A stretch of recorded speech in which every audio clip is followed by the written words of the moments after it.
Geçiren vatandaş.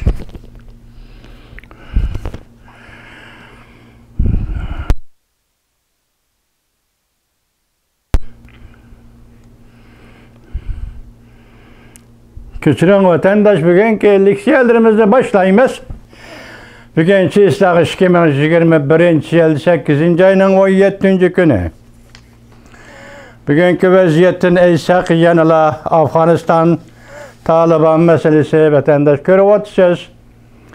Aeroplanın ışıkları kısılıp kalgan, aeroplanın tümşüğü oltırıp havadan düşüp ketken, şundakla Amerika dolu yolcular aeroplanı yügüreş yolu kirgeyege bir şehir halkı digidek mübalağalı iken, şunçula adamın aeroplanına ergişip yügüreş aeroplanına çıkımız deyişi ve şundakla hazır Özbekler mesela Afganistan'da yaşaydığın Özbekler ahalisinin Aşiyadan orundan turup balıçakısını yetilip Türkiye'ye geçişe tereddüt kılışı yani Özbekistan ve etraflarına kelenmey tereddüt kılışı, geçişi Afganistan'ı taşlap menişi. Muşlarının hemmisini etip gelgen vaxtıda biri Afganistan'da Taliban kandak galbi kıl dediyse sual koyulsa bu şehir halkıymış ki bunda kaçı demezsen. Afganistan'ın caylarından kelip Kabul'a toplanıp Kabul'da bir katnaş meselesini hal kılış şeklinde chet elge kaçışka yetip gelgen kişilerge katnaş yok. Hem vakalarını görüp durdunuz vatandaşım. Biri onun kalbisi demek bir yerde eğer adilaştırıp eysak Afganistan halkını kolladığı değil. Biri onun mağlubiyeti mesela hazır Afganistan halkı mesela bolu Kabul'da. Halkın kaçıvatkallığı bu hakimiyetin kaçıvatkallığı. Ameliyatı hazır Afganistan iktisatının ahvalı karısınız. Milli daramet adam beşiği $500'dan doğru keldi. Milli daramet adam beşiği $500'dan doğru keldi. Afganistan halkı degan halkning ma'rif savodi 90% savodsız deyiladi. Savodsız deyiladi vatandaş. Hazır Afganistan savodsız deyildi. Afganistan hazır muş halatda turganda onun vaziyetinin günden günge yamanlaşıp gitişi. Mesela dünyanın nazarında yoki Amerika Qo'shma Shtatlarining nazarida yoki xalqning nazarida yamanlaşıp gitişi. Keyingi oqibatlar nimadan keltirib chiqarishini hech kim qiyos qila olmaydi vatandaş. Hozir Afg'oniston vaziyatini shu tariqada men boshda savol qo'ydim. Xalq qo'lladi deb atalmish qo'llash bilan Taliban g'alaba qildi deyli. Neymiş kız Taliban'da yani bular kaçıdı. Mesela Taliban'ın aldığı nemi cinayet var. Hatta Taliban depti ki hazır biz cinayetini sürüştü kılmayız. Sürüştü kılmayız ve bunun için cezalamayız deydiğen gepni çıkarttı. Her kanda hakimiyet deydiğen gepni oturup çıkarıp boptu. Mesela onu çıkarıp boptu yo lekin halk yana nemişmişindak. Hayran kalıyorsunuz bu işe bu patparakçılığı bulup aeroport her birini aeroplan stansiyasi muşu işqa hayran kalısız. Ondan 600 neferde Afganistan hükümetinin aslidagi hükümetinin askeri kısımları Özbekistan chegarasiga yaqinlab kelganda qandaqdir bir ishora yoki bir signal bilan to'xtab qoldi deyli. Hozir Özbekistan hükümeti Afganistan Taliban kuchlari bilan so'zlashib bu yoqqa odam mağdurmaslik va yoki Taliban yoki kimdir birisi O'zbekiston kelmaslik to'g'risi shunday fikrlarni qilyotidi. Mesela O'zbek kanallara qarasangiz BBC O'zbek kanalı, Amerika Ovoz O'zbek kanalı, onda bilib oling deydigan yana bir kanalni bilan to'xtamay so'zlayotidi. Vaziyat mushu darajada savol qo'ysak, endi mushu vaziyat keyin O'rta Osiyoning vaziyatiga yoki O'rta Osiyoning hozirgi holatiga qanday ta'sir ko'rsatadi? Mesela 16. günü Amerika Qo'shma Shtatlarining prezidenti Joe Biden bayonot e'lon qildi. Bayonotida ikki narsani ko'rsatdi. Biri Rossiya Cumhuriyeti davlatlar bizning Amerikaning Afg'onistonga petib kelishini, Afg'onistonda bir sozliqqa petib kelishini, iqtisodiy jihatdan Amerikaning ağır talafetke uçuruşunu xalaydı Cumhur Rossiyalik devletler deydi o. Yani bir noktadan Prezident Joe Biden şundak dedi ki bu hükümet yani Afganistan'da yeni kurulan hükümet uğraşını halimedi deydi. Hazır başka materyallarda karıştı bu hükümet ki asker ve askeri kısımların maaşını Amerika bergen gap hazırgıca. Hükümet de mi Amerika doları bilen saklap turgan gap hazırgıca. Bırak özünün düşmeni hesaplangan Taliban bilen bu hükümet uruş kımmıda hassasiyettin dese buludu mesela.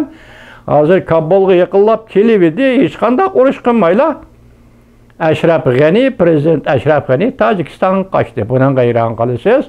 Andı Marshall dep atalgan dostum Abdurreşitmi Taliban'a karşı bir pay ok atmayla o mu Özbekistan'dan Tirmiz şehriga berip orunlaştı. Bu işlerini uyan oylap, buyan oylap beşiği çıkaramayız. Biz köngül bildiğin derecede mi biz bilip ketmeyimiz Afganistan'ın işinin zaten emekelligini. Endi hazır bunun kayında Afganlar Talibanlar muşu derecede uğraştı. Bunun iktisat nereden geldi? Degan savollar o'tirib chiqib torbetidagilar onu bunu deyishyapti. Masalan, Xanzu torbetlari, Xitoy torbetlari nima deyapti desa bu pul Arabistondan keldi, Taliban'a deydi. Endi yana boshqa torbetlari nima deydi? Bu Irondan keldi yoki Pokistondan keldi. Pokiston orqali Jungodan keldi, Talibanning hajlaydigan puli deyishdi. Mushlarning rosti qancha, yolg'oni qancha buni qo'yib turaylik. 20 yıl Amerika Qo'shma Shtatlari bilan urushdi Taliban desa, zaten bunun iqtisod nereden keldi? Siz bunda savolni qo'yishingiz kerak, iqtisod nereden keldi? Ondan Joseph Biden dedi, Joe Biden, Prezident Joe Biden dedi ki, andım bu asker yasa Ashraf Ghani'nin askeri bu urush kirmese, Amerikaliklar nima uchun bular bilan urushdi? Bular uchun urush qilish kerak. Mesela Amerikalıklar ne için bu hükümete qo'g'dash kerak? Bu nihoyat to'g'ri qo'yilgan savol. Mesela Amerikalıklar Taliban bilan hükümet o'tirisidagi Afg'oniston hükümeti o'tirisidagi ziddiyatga, ikki partiya ya ikki guruhning o'tirisidagi ziddiyatga Amerikada büyük bir davlatning aralashishining hech qanday o'rni yo'q.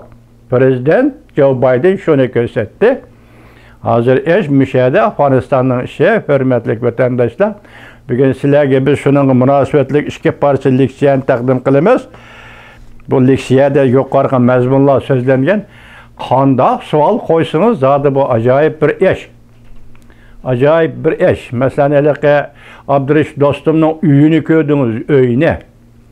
Har qancha bo'lib ketgandimi, masalan, oylik daromadi $500 yetmaydigan Afg'onistonda bir harbiy odamning shu darajada uy saray yoki o'rda yoki podshoh o'rdasi selishdek bir ishning o'zi ortiqcha bir jidal bo'lishi mumkin. Masalan, askarlar kirib dedi uyning ichiga katta dedi u. Bu ishlarni kichikgina ishlar, lekin bu yerda birla gapni topolmaymizda. Nima ish qanday g'alaba qildi, masalan, Taliban g'alaba qildi deyilsa, o qanday g'alaba qildi, nimaga asoslanib g'alaba qildi? Masalan, Talibandan keyingi cho'ng davlatlar bor desa, qaysi davlat? Hozir bu mashkor emas. Endi xalqlar onu buni deyishyapti, Iron, Pokiston, Jungo deyishdi. Zada qaysi keldi? Lekin Jungoning Taliban bilan bo'lgan munosabatining yaqindan biri kengayib ketganligini ko'rdingiz. Uning ustiga tunugunlardan Amerika Qo'shma Shtatlarining davlat ishlar kotibi Antony Blinken Jungoning tashqi ishlar ministri Wang Yi bilan telefonda so'zlashdi. Vatandoshim, yana boshqa davlatlarning amaldorlari bilan telefonda so'zlashdi. Bu so'zlashishning qisman mazmunini bugun Amerika ovozi berdi. Qisman mazmuni endi mana aytgan Shinhuashi tarqatgan to'liq mazmuni Duvi torbetida berildi. Uningda deyishicha Wang Yi apandi dal mushu kunda yana Türkistan İslam Partisi degan ismni ko'tarib chiqibdi. Hatta davlat ishlar kotibi Antony Blinkenning oldiga qo'yibdi. Bugun shuningda qisman leksiyani elib keldik.